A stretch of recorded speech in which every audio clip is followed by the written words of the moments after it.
Hey guys, welcome to my channel. Today we're going to speak about life and death. I had a friend of the family come over yesterday, and he's kind of going through a rough spot. He doesn't have a place to stay. He's been sleeping in his truck, and so he stayed last night here. Um, uh, and we were talking, and him and my dad were talking, and it was funny to watch him talk because it's listening to two people that generally just speak and don't really listen to what somebody else is saying very well, just because there's so much noise going on, and it's not intentional. It's just that if you've got something that's constantly overwhelming your headspace, then it becomes a lot more difficult to listen to the things around you. Animals respond to that. If you walk up to a dog, and if you've got something playing in your mind that creates a state of fear that the dog might attack you, or the dog, you don't trust the dog can sense that. And the dog, just like any animal, can sense whether or not you're apprehensive. Or maybe you're not listening to what, if you're not in a state of peace and just acceptance for whatever the dog wants to do or what the dog wants. Regardless of, and so animals gain trust to their owners because our pets, you're always meeting the needs of your pets. You feed your dog, you pet your dog or your cat or whatever animal you like, and then the animal gains trust because it understands that you're listening to what it needs. And dogs and cats speak to us all the time. They tell us that they want to go outside, go to the bathroom, or they want to go on a walk, or they're hungry, or they're tired. They just want to be left alone. They get grouchy, just like we do. If they want to sleep and you're bothering them, they'll yap at you.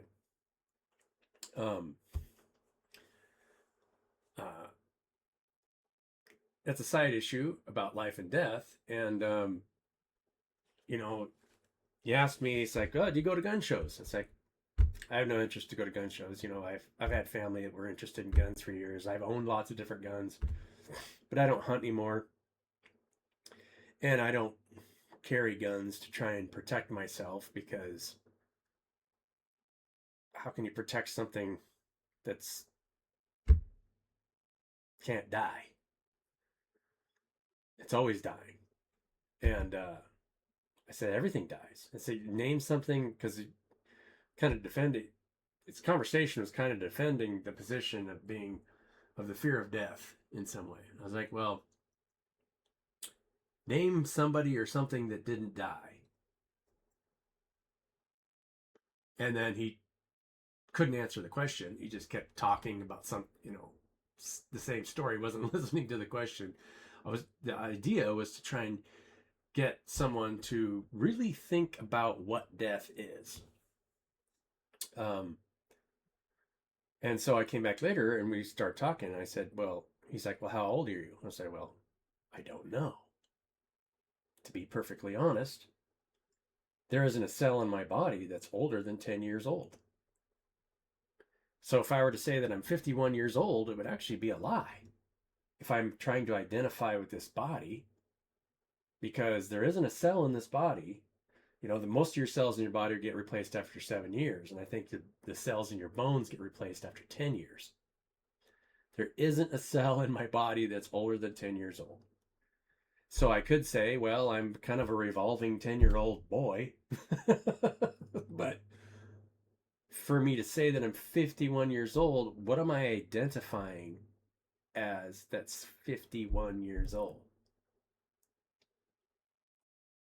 From the time that my awareness has been here in this three-dimensional space, I have limited memory of the time before that, but usually you can access that, and lots of people have other lifetimes, other experiences. So it's all relative. There's not only that, but in order to stay alive, you have to keep dying.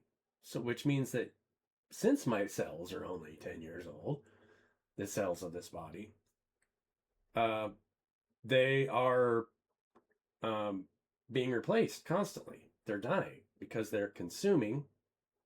And there's some argument there from a medical scientific standpoint why our cells die and why our DNA slowly starts to devolve over time. So that because it's, your RNA is helping create new cells, and if the new cells that are being created aren't, youthful, and they're more rigid, then there's this kind of this eventual slow destruction of the body until the cells that we stop replacing healthy cells, and then the body eventually dies. Yeah. So, on this channel, I've talked about organisms that live long. So the best thing to do is maybe look at organisms that live the longest, and why do they live the longest? Trees and mycelium are the oldest living organisms that we can, see in this three-dimensional space. To my knowledge, there isn't anything older than trees and mycelium. I mean, there's a 3,000-year-old cedar tree in the state of Idaho. There's, the honey mushroom in Central Oregon, I think, is the longest known living organism. It's 8,900 years old. And all it is a branching network that looks exactly like a membrane, like the branching channels of your own brain, that's just connecting things that are no longer living to something that is living, that's growing, something that's dying, something that's growing. But it's always dying, but the things that's growing is renewing itself daily, where the thing that's dying is no longer renewing itself. It's separating into little parts, and then the mycelium moves those parts and creates nutrients for the thing that is growing. So all it is basically a conductor for wherever it's at, for meeting that need wherever it's at. And that makes it live a long time, because it's very necessary to the environment, because it's transmuting all the energy from death to life. That's what makes it live longer. And trees do the same thing. They're transmuting carbon dioxide out of the atmosphere and turning it into oxygen. It's needed because the organisms that are living on the planet need that oxygen. And then it's also living off the dying things in the soil, the things that have died, to its roots. That's what's feeding the tree, is the things that's dying. So we're always feeding off of something that's dying.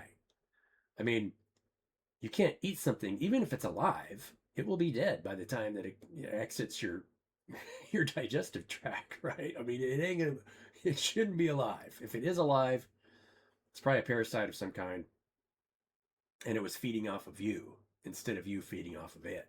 A parasite feeds off of you, and it has found a way to survive your attempt on feeding off of it, if that makes sense. So yeah. So how do you live a much longer life? Understanding that you don't want to be parasitic in nature, because you're unconsciously killing the host. Either you're consciously aware of it or unconscious of it, and killing yourself, the same thing. So in a way, we are parasitic on this planet, and so that's why we haven't left this planet.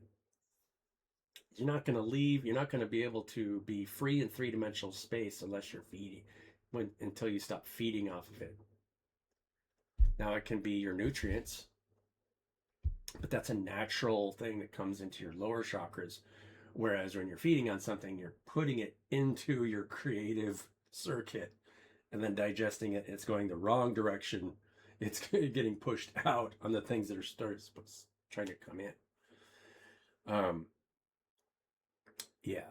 So we're dying all the time, and that's the only thing that we live. There isn't anything. Everything is an interaction. There isn't anything that isn't moving. And if it wasn't moving, if we ever found something that was truly dead, that wasn't moving, then theoretically you wouldn't be able to measure it, because there's no interaction. It's standing still. How can you interact with something that's standing still? Because as soon as you interact with it, you change the state of the thing that you're looking at. This is the quandary of quantum science and mathematics, trying to create a mathematical formula to represent relativity. Einstein's attempt at trying to create a formula for relativity, because everything's relative.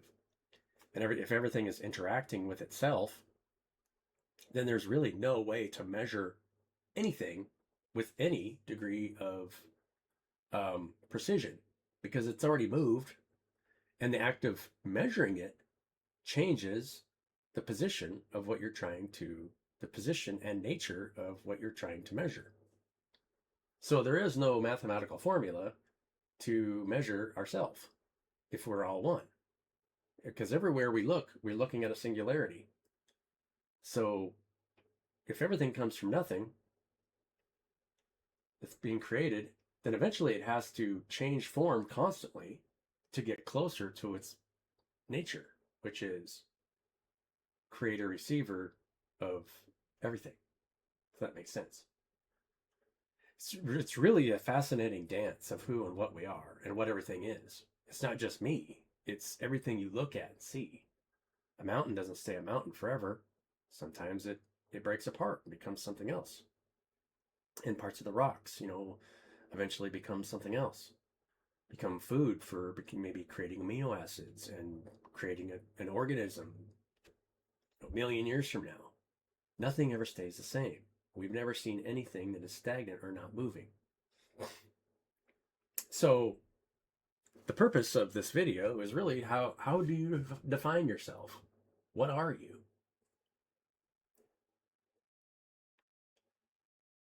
And do you know how old you are? In reality, it's either infinite or zero, because if it's all a singularity coming from and going back to the same thing, then time is somewhat of an illusion. It's just, it's the thing that we created so that we can experience ourselves in an infinite number of different ways. If there's infinite creative potential, then there's an infinite number of ways that we can experience ourselves, but it's always coming from nothing. So stay in the womb. The womb of creation is a great place to be, because you're always creating a state of being that is relevant to how things are understanding themselves around you. And, our society has tried to, create stability in their mind by grabbing onto things out there, but then everything changes. And so by trying to grab onto something out there, trying to say that or identify with something, some creative thing, then we do create, psychological blind spots and states of suffering that are unnecessary. Tattoos are an example. Now, I have no problem with tattoos, as long as you understand that it's temporary. Everything that you create will be temporary.